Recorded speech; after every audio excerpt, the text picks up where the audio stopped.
2025 সালের এপ্রিল মাস ঘটে গেছিল সেই ভয়ঙ্কর টেররিস্ট অ্যাটাক বৈশ্বরণ ভ্যালিতে। তারপর থেকে কাশ্মীরে ট্যুরিস্টরা যেতে ভয়ই পাচ্ছে। তো কাশ্মীর ভূস্বর্গ, আমাদের দেশেরই একটা জায়গা, কেন যাব না আমরা? মনে সাহস সঞ্চয় করে অক্টোবরে অটম সিজনে যাব ঠিক করলাম।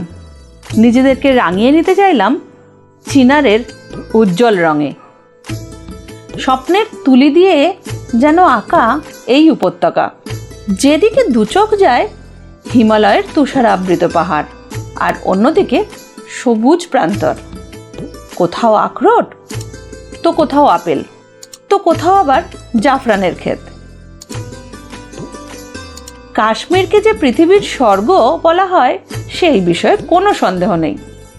সেই স্বর্গেরই অন্তর্গত পহেলগাঁও। আজ আমাদের অমৃতসর থেকে পহেলগাঁওর পথে যাত্রা।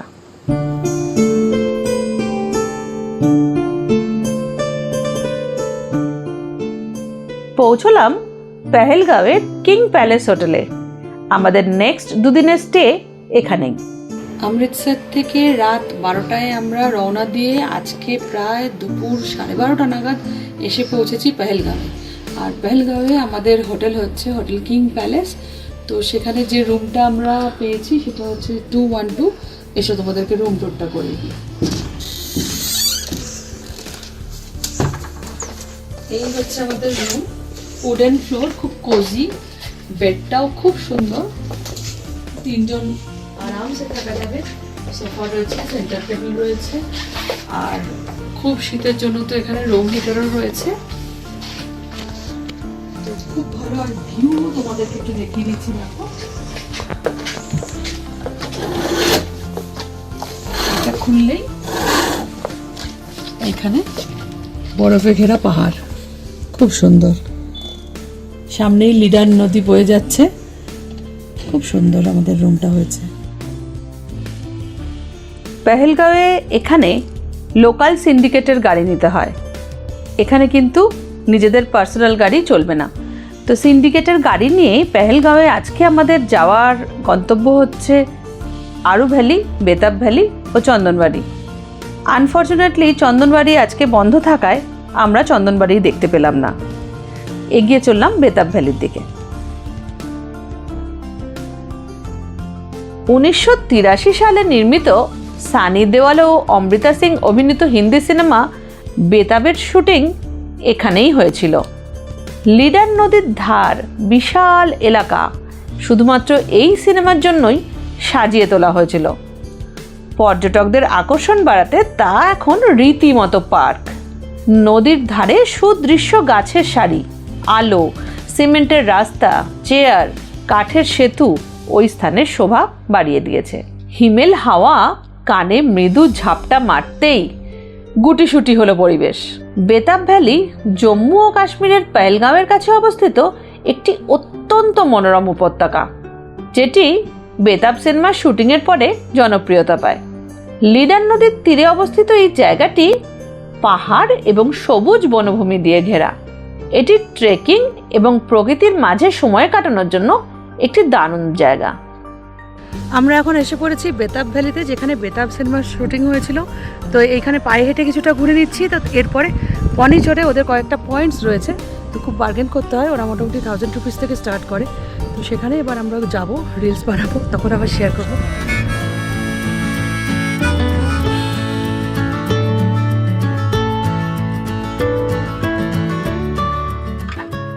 এই লিডারকে সঙ্গে করে 16 কিলোমিটার গেলেই আপনি পৌঁছে যেতে পারেন চন্দনবাড়ি। আর যদি আপনার মনের জোর থাকে এবং মহাদেবের কৃপা হয়, তাহলে এই চন্দনবাড়ি থেকেই ট্রেক করে আপনি চলে যেতে পারেন অমরনাথ।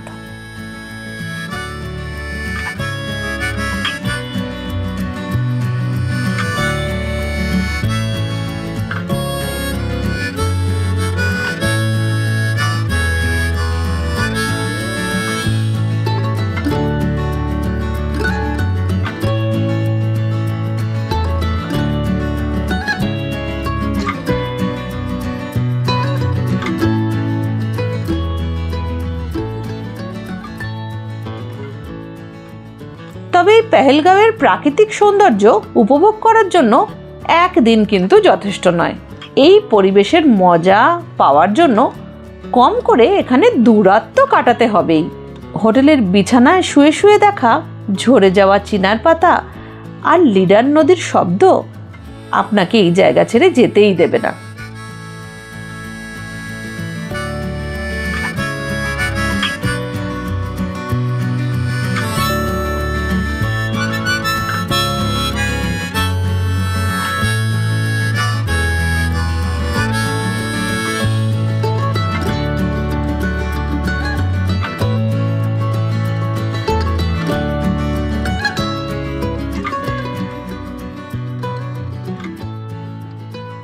বেতাব ভ্যালিতে আপনাদেরকে একটা মাস্ট চয়েস যেটা করতেই হবে, যে আপনাদেরকে কিন্তু ঘোড়ার পিঠে চাপতেই হবে।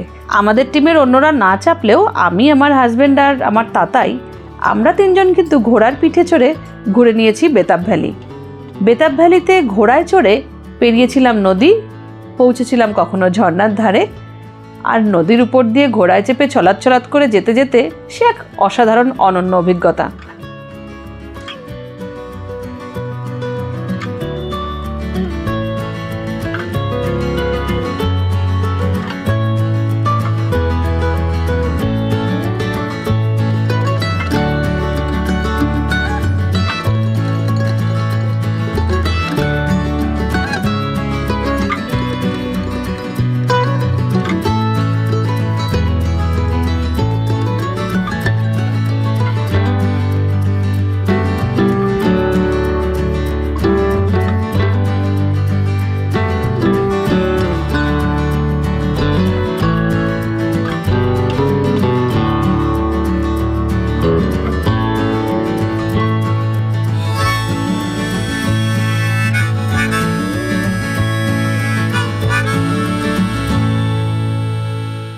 ফার, পাইন, উইলো, চিনার গাছে ঢাকা কাশ্মীরের প্রথম গ্রাম অর্থাৎ পেহলাগাঁও বা পেহেলগাঁও।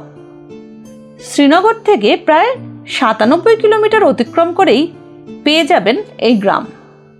প্রায় 7000 ফুট উঁচু এই গ্রাম থেকে মনে হতে পারে আকাশের রং এর চেয়ে বোধহয় সুন্দর নীল আর হতে পারে না। শান্ত নিরিবিলি পরিবেশ, আর পাশ দিয়ে কুলকুল করে বয়ে চলেছে লিডার নদী। এই খরস্রোতার শব্দ আপনার মনকে ছুঁয়ে যেতে পারে। দূরে নীল আকাশের নিচে দাঁড়িয়ে রয়েছে তুষারাবৃত পীর পাঞ্জাল, যা দেখে আপনার মনে হতে পারে খরস্রোতার লিডার বুঝি গিয়ে মিশেছে নীলচে আকাশে। আরু ভ্যালি কাশ্মীরের পেহেলগাঁও থেকে 12 কিলোমিটার গেলে একটি ছোট্ট গ্রাম। গরমকালে গেলে প্রকৃতির সবুজ রূপ এখানে দেখা যায়, আর শীতে এর বরফের চোখ ধাঁধানো সৌন্দর্য চোখে পড়ে। শীতকালে যখন তুষারপাত হয় তখন এখানে স্কেটিং করার জন্য প্রচুর পর্যটকের সমাগম হয়ে থাকে। বেতাব ভ্যালি ঘুরে এবার আমরা এখন এসে পড়েছি আরু ভ্যালিতে। তো সত্যিই কাশ্মীরকে যে ভূস্বর্গ বলা হয়, এখানে না এলে বোধহয় বুঝতে পারতাম না। সত্যিই স্বর্গ, মানে প্রত্যেকটা ছবি উঠছে যেন ক্যালেন্ডারের একটা পাতা। এত সুন্দর সিনারি এখানকার, দারুণ দারুণ। না এলে খুব মিস করতাম কাশ্মীর, আমাদের দেশের। আমরা তো আসবোই, আমরা না এলে আসবে কে? এনজয় করছি, আপনারাও আমাদের সাথে দেখতে দেখতে এনজয় করুন।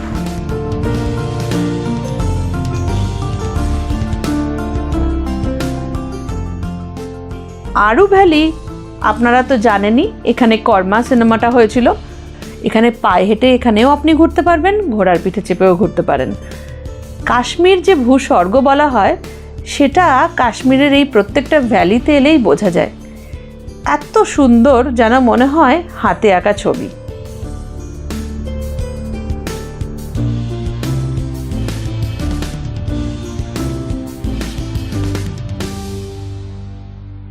বেতাব ভ্যালি, আরু ভ্যালি ঘুরে আজকে যেহেতু চন্দনবাড়ি আমরা যেতে পারলাম না বন্ধ বলে, তো ঘুরে আমরা ফেরত এলাম আমাদের হোটেলে।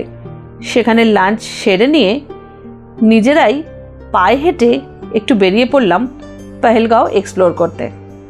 কুলকুল করে বয়ে চলেছে লিডার নদী, আর তার পাশ দিয়ে হেঁটে চলেছি আমরা। চতুর্দিকে একটা প্যানোরামিক ভিউ, অসাধারণ সুন্দর একটা সিনারি।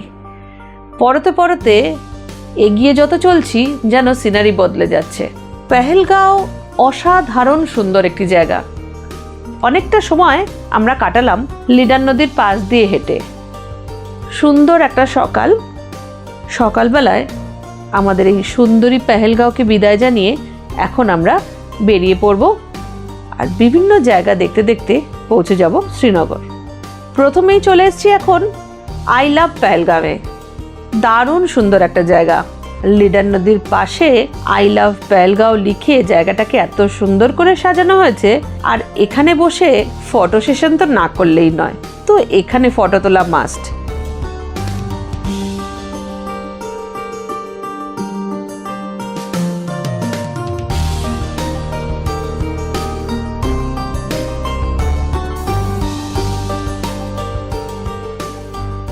আই লাভ পেহেলগাঁও থেকে আমরা এগিয়ে চললাম।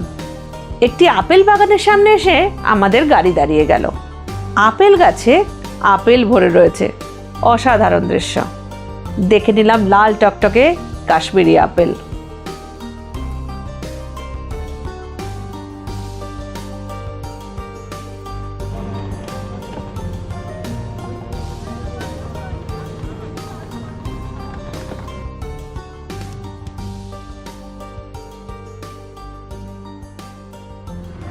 এসে পড়েছি একটা অ্যাপেল গার্ডেনে। এখানে তো কাশ্মীরের আপেল তো বিখ্যাত, গাছে গাছে অ্যাপেল ভর্তি দেখাই যাচ্ছে। আর সাথে সাথে খেয়ে নিচ্ছি ফ্রেশ একদম অ্যাপেলের জুস। তো এখানে অ্যাপেলের আচার, আরও অনেক রকম জ্যাম, এগুলো বিক্রি হচ্ছে। আমরা সেগুলোও দেখে নেবো একে একে। অক্টোবর মান্থ, 24 অক্টোবর, আর আমরা এখন রয়েছি কাশ্মীরের কোকেরনাগে। তো কোকেরনাগের যে বটানিক্যাল গার্ডেন, সেইখানে আমরা এখন এন্ট্রি করেছি। এবং এই অক্টোবর আমরা জানি এই সিজনে চিনারের পাতার কীরকম কালার হয়। আমার পিছনেই রয়েছে একটা বড় চিনার ট্রি, তার লিফগুলো একবার একটু দেখুন কি সুন্দর কালারটা চেঞ্জ হয়েছে। আর গার্ডেন তো এখন আমরা সবে ঢুকছি, সামনে থেকেই যা দেখছি অসাধারণ, অনির্বচনীয়, কোনো মুখে প্রকাশ করা যাবে না, এতটাই সৌন্দর্য এখানকার।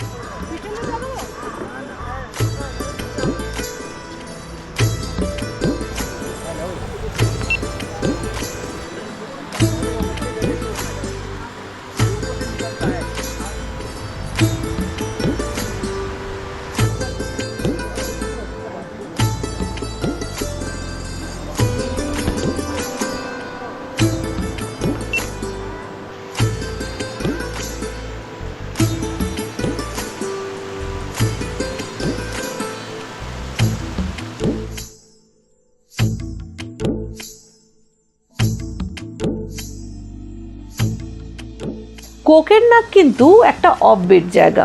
সবাই কাশ্মীরে এলেই যে কোকেরনাগ যান তা নয়, বাট আমি রেকমেন্ড করব আপনারা যদি কাশ্মীরে আসেন তো অবশ্যই কোকেরনাগ আসুন। কোকেরনাগের সারাটা গার্ডেন জুড়ে একটি নদী বয়ে চলেছে, অফুরন্ত মিনারেল ওয়াটার। আর তার পাশে সুন্দর চিনার গাছের সারি, নানান রকম ফুল ফুটে রয়েছে। অসাধারণ সুন্দর একটি গার্ডেন, মন ছুঁয়ে যাবে আপনার। কোকেরনাগ দেখে লাঞ্চ সেরে আমরা এগিয়ে চললাম অবন্তিপুরার দিকে। অবন্তিপুরায় পৌঁছে সরকারি গাইড ভাড়া করে আমরা এখানে জেনে নেব অবন্তিপুরার ইতিহাস।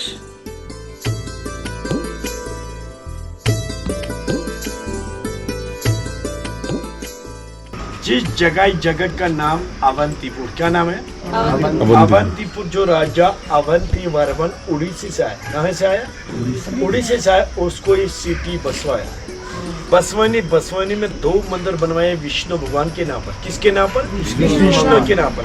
इसको आधा किलोमीटर आगे देखेंगे, यही श्रीनगर रोड वो शिवजी का है। बनवाया राजा Avanti Varman 855 AD 83 9th century में बनाया मंदिर। 1200 साल हो गया मंदिर को। 5 साल तक पूरा मंदिर ठीक है। 1426 को भूकंप आया अर्थ को, ये भूकंप की वजह से पूरा ढका हुआ। ये खोद के निकाला ब्रिटिश वाले ने अंग्रेज दौरान में 1913-1924 तक। जो भी मूर्ति वो श्रीनगर के म्यूजियम में। अंदर 5 देवता है, 5 के नाम लोग का बोलते देवता। पांडव नहीं, 5 मंदिर था। विष्णु, गरुड़ जी, गणेश जी, भूमि और लक्ष्मी देवी। अंदर वो छोटे छोटे कमरे भी देखेंगे, वो 69 पुजारी जो पूजा का पानी, ये ड्राई सिस्टम है ना, वो पूजा का पानी यहाँ से जाते हैं, इसी गांव का नाम अवंतीपुर। जैसे देखो इंटरलॉक सिस्टम, अंदर 5 मंदिर सर, ये बीच वाले विष्णु जी था, क्या था ये सर गरुड़ जी, क्या था ये गणेश जी क्या यहाँ पर, पीछे भूमि और लक्ष्मी देवी, वो छोटे छोटे कमरे देते, वो 69 पुजारी जो अलग अलग देते जो पूजा पर। विष्णु के सामने क्या था गजस्तंभ, शिव के पास क्या नंदी, जो हमारी कश्मीरी पंडित है ज्यादा शिवरात्रि बनाते हैं, विष्णु का एक ही, वो भी 1200 साल। এবার আমরা আবার এগিয়ে চললাম শ্রীনগরের উদ্দেশ্যে। একটা জায়গায় গাড়ি থেমে গেল, চতুর্দিকে ব্যাটের ফ্যাক্টরি। তা আমার তাতা বুড়োকে তো একটা ব্যাট না কিনে দিলেই নয়, সুতরাং আমরা নেমে পড়লাম। কিভাবে ব্যাট তৈরি হয় সেগুলো দেখলাম। উইলো গাছের কাঠ থেকে ব্যাট তৈরি হয়। আমার তাতা বুড়োর পছন্দের একটি ব্যাট ওকে প্রেজেন্ট করলাম। চলে এলাম ড্রাই ফ্রুটের দোকানে। সেখানে ড্রাই ফ্রুট আর কাশ্মীরি কাওয়া টেস্ট করতে করতে শুনে নিলাম শিলাজিতের বিভিন্ন উপকারিতা। ওদের থেকে সংগ্রহ করলাম বেশ কিছু ড্রাই ফ্রুটের প্যাকেট এবং কেশর।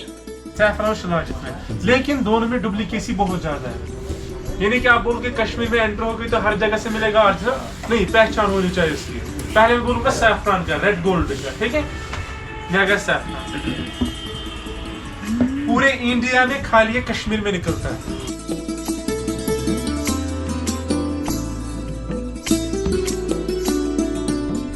और इससे शिलाजित से क्या होता है, इससे वेट बढ़ता भी है घटता भी है। यहाँ पे देखोगे ना, पेट वेट नहीं देखोगे बाहर ज्यादा, फैट वेट नहीं देखोगे, उसका रीजन है ना ये शिलाजित है। इससे वेट बढ़ता भी है घटता भी है। और ये यूज कितना करना है, पूरी लाइफ में 500 ग्राम खानी है आपको, पूरी लाइफ में। ज्यादा से ज्यादा 6 महीने चलेगा, अगर आप ज्यादा कम खाओगे ना 8 महीने में खत्म, उसके बाद आपको यूज नहीं करना। यूज कैसे करना है, मटर के दाने, इसमें चम्मच भी दिया स्पून, ये इससे भी निकाल सकते हो और डायरेक्ट हैंड से भी निकाल सकते हो। मटर के दाने जितना, छोटे बच्चों को भी दे सकते हो 5 साल से ऊपर, देखो मान लो इतना साइज आप ले सकते हो बड़े। যদিও এখন কেশরের সময় নয়, তবুও আমরা কিন্তু একটু এগিয়ে একটা কেশর গার্ডেন দেখে নিলাম। এবার আর কোথাও থামা নয়, সোজা গন্তব্য শ্রীনগর। তো চলুন, পরের পর্বে আপনাদের সাথে দেখা হচ্ছে শ্রীনগরে। আমাদের এই ভ্রমণ কেমন লাগছে জানাতে ভুলবেন না, কমেন্ট করে অবশ্যই জানাবেন। আর যদি ভালো লাগে তাহলে লাইক, শেয়ার আর সাবস্ক্রাইব করবেন। সঙ্গে থাকুন, দেখতে থাকুন আমাদের চ্যানেল ভালোবাসি বেড়াতে।